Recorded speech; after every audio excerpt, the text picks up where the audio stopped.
बिस्मिल्लाहिर्रहमानिर्रहीम, अस्सलाम वालेकुम। मैं हूं मोहम्मद उसामा गाजी और आप देख रहे हैं पता चला। मुहाफिज का काम हिफाजत करना है, अपनी जान की बाजी लगाकर दूसरों की जान की हिफाजत, माल की हिफाजत, इज्जत और आबरू की हिफाजत, यही एक मुहाफिज की जिम्मेदारी है। जो शख्स भी मुहाफिज बनने का फैसला करता है वो यही सोचकर मैदान में उतरता है, मुहाफिज की वर्दी पहनता है। मगर सितम देखिए कि हमारे यहाँ गंगा ही उल्टी बहती है।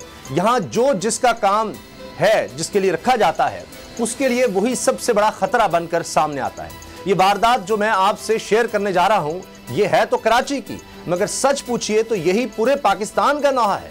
खबर यह है कि हफ्ते और इतवार की दरमियानी शब डिस्ट्रिक्ट साउथ पुलिस ने औरंगी टाउन के घर पर छापा मारा, लेकिन पुलिस पार्टी ही डकैत बन गई।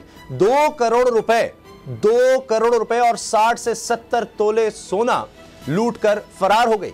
सीसीटीवी वायरल होने के बाद आईजी सिंध के नोटिस पर इंक्वायरी हुई। इंक्वायरी में एसएसपी साउथ इमरान कुरैशी, जेरे तरबियत डीएसपी उमैर और इनके साथ 5 एहलकारों को जिम्मेदार ठहराया गया। जेरे तरबियत डीएसपी के बारे में इंकशाफ हुआ कि वो मजीद वारदातों में मुलव्वस है।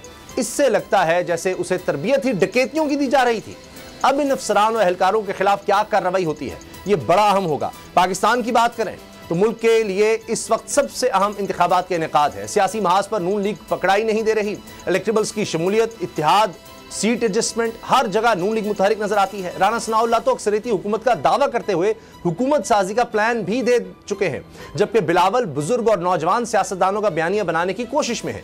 पीटीआई की बात करें तो पार्टी ही नहीं, इसका इंतखाबी निशान भी खतरे में लग रहा है। कल इलेक्शन कमीशन इस हवाले से महफूज फैसला सुनाने जा रहा है, जिससे इंतखाबात का मंजरनामा भी वाज़ेह हो जाएगा। सियासी महाज पर चल क्या रहा है, इसी से आगाज करते हैं।